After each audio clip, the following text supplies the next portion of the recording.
Hello, I'm Richard Hara, and this is Social Impact Live. I'm pleased to welcome today to the program Dr. Amy Campbell. Dr. Amy Campbell is an Associate Professor of Clinical Psychiatric Social Work at Columbia University Irving Medical Center, Department of Psychiatry, and a research scientist at New York State Psychiatric Institute in the Division on Substance Use Disorders. Her research focuses on the development and testing of individual and program-level interventions for substance use disorders, co-occurring mental health disorders, and HIV prevention and treatment, with the objective of increasing adoption and implementation of evidence-based treatments. Dr. Campbell's experience includes both clinical effectiveness and implementation research studies, as well as delivery of implementation technical assistance, especially the integration of treatments for opioid use disorder in healthcare settings. For the last 10 years, she has collaborated with diverse partners to identify and study substance use disorder treatment best practices for tribal communities. Dr. Campbell is currently a co-investigator on the Healing Communities Study, which aims to reduce opioid-related deaths by 40% in 16 of New York State's most affected counties over the next 3 years. We'll be hearing very shortly from Dr. Campbell about how the study is proceeding and her role in helping manage the logistics of such an ambitious public health project. Dr. Campbell, welcome to Social Impact Live. Thank you, Richard. It's really great to be here. I was reading your bio, and I understand that you did your master's here at the Columbia School of Social Work and went on to do your PhD. So I'm wondering, when did you first become interested in this field of substance use disorder treatment? So it was actually quite a while ago. I won't say exactly what year, but it was after my undergraduate work at the University of Washington, where I focused on a bachelor's degree in sociology. Really interested in that kind of group work perspective, kind of a larger perspective on social processes. And after I graduated, I took a position as a research assistant and then a research coordinator at the School of Social Work at the University of Washington, working with Dr. Roger Rothman on a series of studies looking at brief interventions for folks with problems with cannabis use. And so I did that for about 5 years before I went on and did my graduate work in social work. But that was really my entree into social work, into the values and ethics of the social work profession, and I kind of fell in love with it then, both social work and addiction. Okay, so so as a result of your PhD level studies, you started looking at the efficacy of particular interventions in substance use disorders. What kind of work were you doing at the time? So at the time of my doctoral work, I was working on several large multi-site national effectiveness trials of interventions, specifically actually for women. I was working with two really great lead investigators, Denise Hien and Susan Tross. Denise Hien's study, it was in the National Institute on Drug Abuse's Clinical Trials Network, and I was one of the project directors, and we were looking at an integrated intervention for women who had substance use disorders and post-traumatic stress disorder. Okay. The other study was an HIV risk reduction intervention for women in outpatient addiction treatment. And so with those two studies, as a project director, I really was exposed to effectiveness trials as opposed to efficacy trials. So effectiveness trials are really looking at the impact of the intervention in real-world settings. As opposed to efficacy being? In much more controlled settings. So oftentimes in research settings, in research clinics, where you're really trying to understand if the components of the intervention itself is effective, as opposed to focusing on external validity, where you're looking at, well, can this be effective when you take into the context what happens in the community. Okay, so you started looking at just whether or not these kinds of treatments were effective and within a particular different settings and so on. At what point did you start to look at implementation? Because now it seems like that takes it to a whole different level. That's right. So it's kind of the next step in the translational continuum of moving evidence-based practices into communities and making them accessible to the folks that need them. So implementation is really looking at, is it kind of the systematic examination of the barriers and facilitators of integrating evidence-based practices into community settings. Okay. So how is it actually done? Okay. So once we know the intervention is effective, Right. how do we actually get it into the community with the clinicians that are working in the community to get it to the most people? Okay. And so it's kind of a natural progression to then think about, well, we have all of these interventions, right? We've done a good job of developing some evidence-based practices for addiction treatment, but a lot of them are still not being used in the community. Okay. So I kind of switched my focus to really thinking about, well, let me not develop more interventions.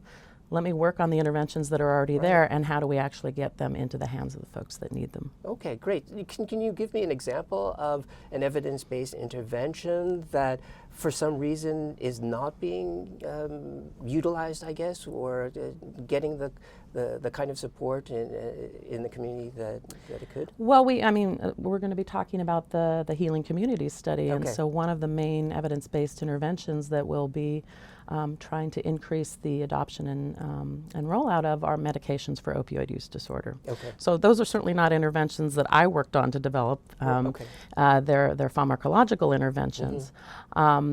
But there's only probably a third of the people that are currently on medications who have opioid use disorders now.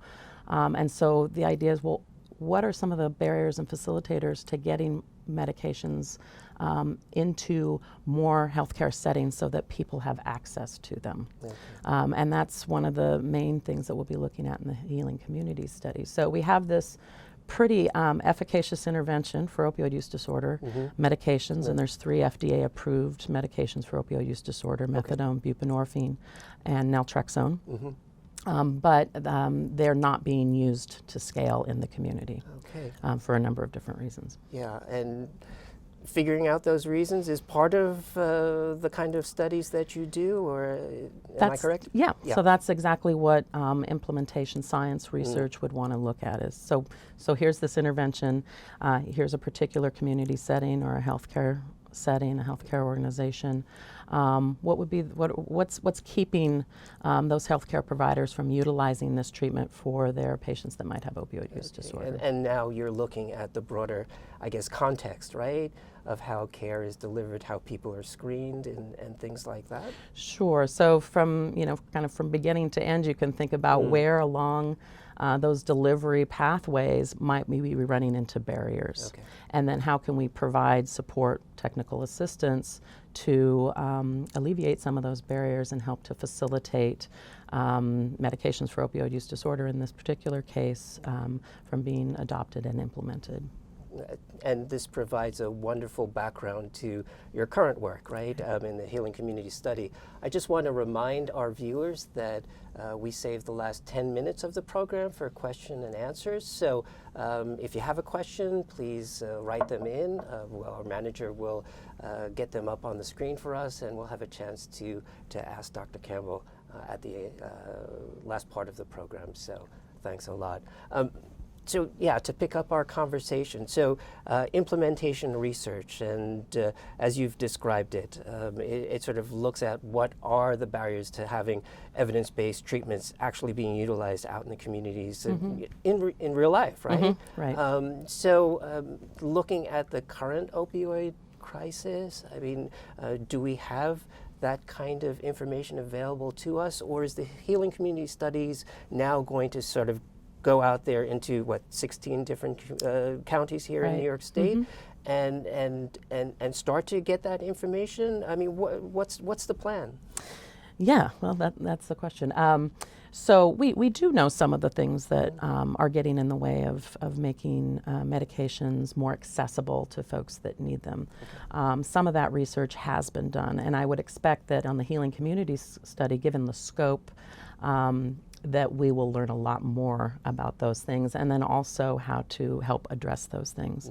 But for example, some of the things that we currently know is, at least for a medication like buprenorphine, which requires a provider to have a specific training and get a waiver to provide that medication, that in and of itself could be one barrier, but we also know that there are a lot of barriers even after a prescriber gets their waiver training in terms of feeling comfortable prescribing. Maybe they haven't had the training in substance use disorder treatment, especially folks that are general medical providers. Maybe there hasn't been a lot of extensive training in medical school or in residencies for providers around addiction treatment. That's starting to change, but that's a particular barrier. So people may not feel comfortable that they can manage patients that come in with opioid use disorder. So that's another area that we can help facilitate and provide technical assistance. Additional barriers is that sometimes people feel like they need to have adjunctive behavioral health, either on site or with a direct referral. That sometimes isn't something that they've had a lot of experience with, so we can help folks around that if that is something that they want to also integrate with the medication.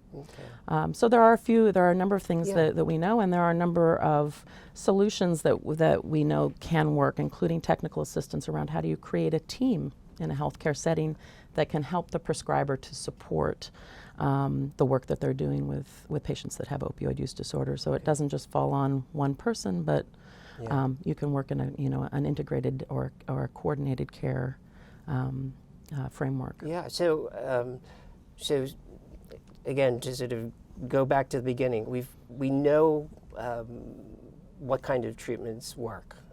We understand that there are certain barriers and that there are ways to work with that, right? It could be education for healthcare providers. It could be changing certain regulations regarding things like that. The needs of people to get adjunct behavioral support and so on, and things like that. So yeah, it sounds like a complex endeavor, obviously requiring a multidisciplinary approach, working with, and I think this is something that Professor Elbasell talked about, multiple stakeholders. It's people in government, it's clinicians, it's researchers, and so on. So, and right in the middle of this is the sort of implementation technical assistance piece that I think maybe you're involved with? Yeah, so I think that is kind of the centralized piece, but you're exactly right that the overdose epidemic is a big public health issue that obviously has a lot of different causes, and so we need to come at this in a way that can tap into and leverage multi-systems, right? One particular system is not going to solve this problem. And that's why the Healing Community Study was, I think, such an innovative and really novel collaboration between the National Institutes of Health, National Institute on Drug Abuse, and SAMHSA of coming together and saying, like, let's really try to address this in a large, kind of novel way. So I appreciate that kind of emphasis. But yes, so it is multidisciplinary, it's multi-systemic. So the intervention for the Healing Community Study has the backbone of really starting with the county. So that's our kind of unit of working with. It starts with a county. We'll have a coalition within each county that will really drive some of the decisions around what's going to work in this county.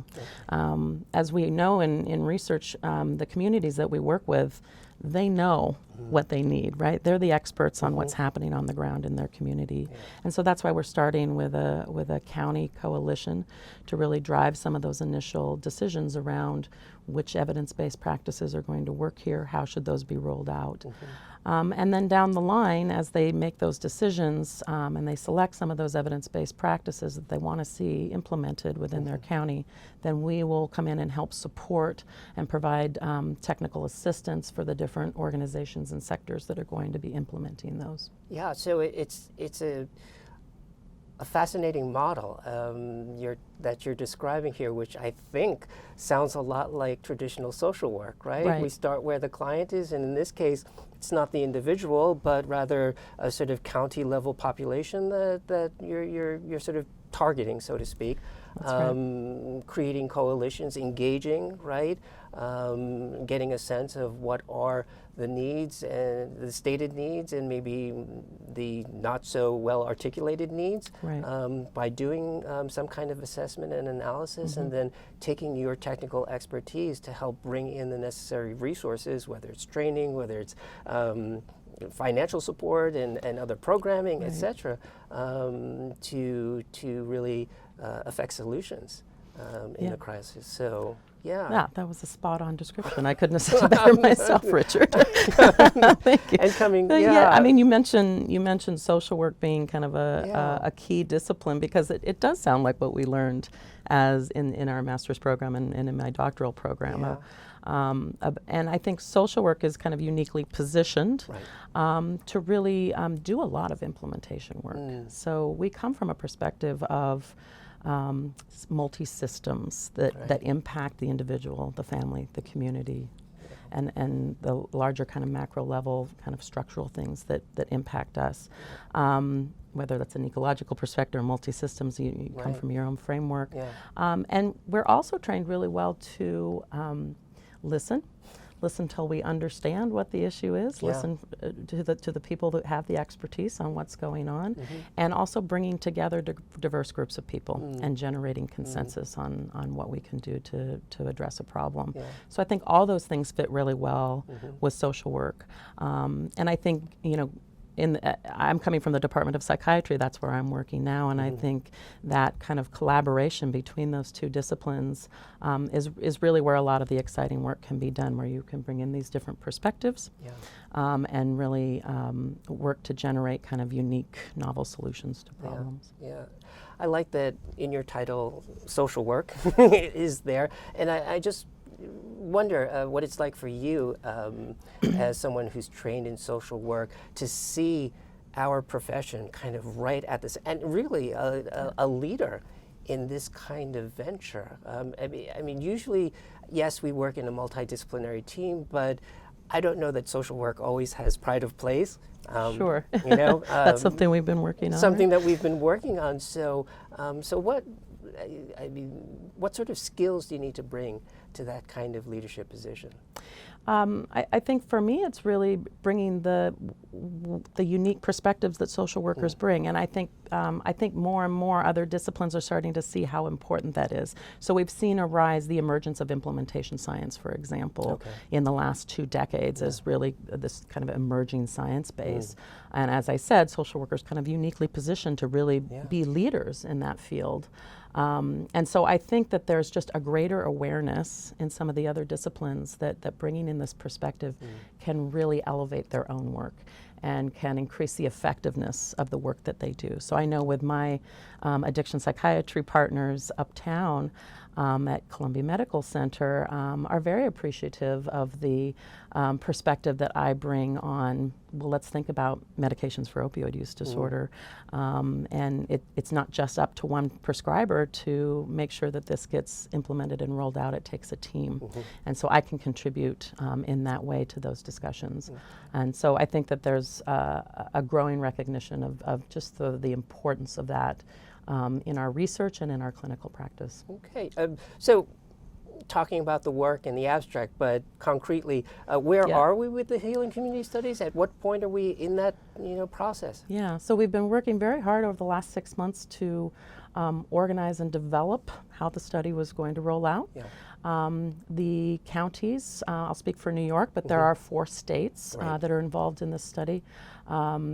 And so that's Kentucky, Ohio, Massachusetts, and New York. We randomized our counties a couple of weeks ago, so we have 2 waves, Wave 1 and Wave 2 counties. Wave 1 counties will start with this intervention that we've put together called Communities That Heal. And we're just starting some of the orientation meetings now with counties, starting to develop those coalitions. So we're really on the front end, just starting to really edge into that intervention work with Wave 1 counties. So it's an exciting and very busy time. I can imagine. I can imagine. Let's see. I think it's time for us to turn to some questions. Probably got quite a few from the audience. How much of an issue is transportation for people who are not accessing care? I mean, it seems like a very basic question. Yeah. Yeah.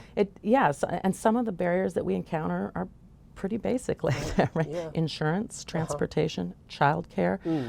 Some of those can be very big barriers to people actually getting to their appointments and getting their care. So, for example, 30% of the counties that we're working in New York State are rural counties. Right. So in rural counties, transportation becomes a major issue. So we're going to be looking at some of the solutions around that. That could include getting medications and other sorts of substance use disorder treatments available in maybe smaller office-based settings. So you don't necessarily need to find a specialty addiction treatment program. You might be able to go to your primary care physician. Right. We'll also be exploring telemedicine, telehealth. So once you maybe access a medication or a behavioral treatment, then maybe you can utilize telemedicine so that you don't have to travel great distances multiple times a month, et cetera. Yeah. So things like that. Yeah. But huge issues and require kind of multi-system thinking in how we could address those, because you can address them at the individual level, but there's also policies and things like that that can also facilitate. Right, right. Next question. I believe New York State has already tried a lot of interventions to get these meds out to those affected by opioid use disorder. Why have their efforts failed? And what precisely will the healing studies do that hasn't already been attempted by other groups? So Yeah, great question, right? Sure. Yeah, and I would say that efforts by New York State to increase access to medications haven't failed. I think that there's been a lot of progress. Certainly, New York City and New York State Department of Health have been very involved in increasing accessibility to medications for opioid use disorder, training prescribers and providing technical assistance. I think how the healing communities will address this in a unique way is really a coordinated effort at a county level and involving all of the critical stakeholders to make these medications and other treatments more available. So I think it's really that coordinated effort. I think it's understanding what the barriers are, the unique barriers are within each of these geographic settings that's going to help us to understand how we can best intervene. I would say that the other thing is just bringing in a diverse group of stakeholders. So not just targeting the healthcare setting or the specialty addiction treatment setting, but also bringing in the criminal justice system and law enforcement, bringing in emergency departments, bringing in office-based primary care, interfacing with first responders, interfacing with drug users themselves, people with lived experience, families that might have lost somebody. So I think coordinated efforts with diverse stakeholders to really kind of push this forward to the next level. Well, that's a pretty broad mandate, right, in terms of who you're going to be. I'm just curious, what's the buy-in like? I mean, is everybody on board at this county level? Social service organizations, county officials, things, I mean, maybe you're in the process of sort of forming that kind of coalition right now, but what's it like going into the process? Yeah, well, I think, to be honest, it varies, right? So I think as social workers, we all know you go into a new setting. It's not everybody's in the same place, right? And so part of what the intervention is how can we bring people to consensus that come from very diverse settings with very diverse problems, and think about the overdose epidemic in unique ways. And so part of this intervention is kind of bringing stakeholders to the table and having some of those discussions. And I think some of those discussions are challenging. The other thing I would say in terms of the technical assistance, we encounter the same thing when you go in and provide technical assistance in an organization, right? You may have a champion within that organization that really wants to see something move forward, but you also need buy-in from leadership. You need buy-in from front desk staff. You need buy-in from other frontline providers. And so the process is really, how to understand and how to strategically and with evidence-based strategies bring people to the table. Okay. So not easy, Yeah. not easy. Yeah. That's going to be a challenge, but I think that's specifically what this intervention is designed to do. Well, at the end of the day, I mean, is some of this driven by Albany and sort of, sort of state level kind of, I don't want to say pressure, but, as a sort of, There's different sticks and carrots, right? right? Yeah. I would say that we're very involved with government officials. They've been very excited about this study being brought into New York State and assisting them with the work that they're already doing, collaborating with them. So they're a very key partner in the Healing Communities study, and I think they're going to need to help drive the solutions for the overdose epidemic. Top down, bottom up. That's right. right. Okay. That's right. We have a question. What is the role of stigma in these treatments, not reaching the communities where they're needed? Yeah, I think that's huge. We see it with a lot of the issues that we work with as social workers, but I think addiction is one of the top where there's there's a lot of misperceptions. There's a lot of misinformation about who a drug user is, and there's also misperceptions in the medical community as well about how you treat people with substance use disorders. Can you do it? What is that going to look like? And then there's different stigma in different sectors of the community. So that's a huge issue. I think education is key. I think exposure to folks. I mean, people are around people with substance use disorders every single day. And so hearing from people with lived experience directly can be huge at reducing stigma. Understanding what causes addiction and the different pathways that people enter into having a substance use disorder, as well as all the different pathways to recovery. So we'll be doing a number of things on the Healing Communities study to help address this. That includes education, training, bringing in leaders within the community to really understand this and then go out into the community and talk about it. We'll also be having a communications campaign that will help to address some of the issues around stigma as well. So a multi-pronged front on that. It's a huge ongoing issue. Yeah, and not necessarily one that you would just sort of isolate, as a separate component, but It's rather everywhere, interwoven, with all aspects of care. Yeah. Okay, great. The question came up at Monday's meeting, and Monday's meeting meaning we had a town hall here hosted to talk about the Healing Communities study, and but how can RNs in emergency rooms be trained in harm reduction methods? Do they have the time and resources for learning and applying such methods? So.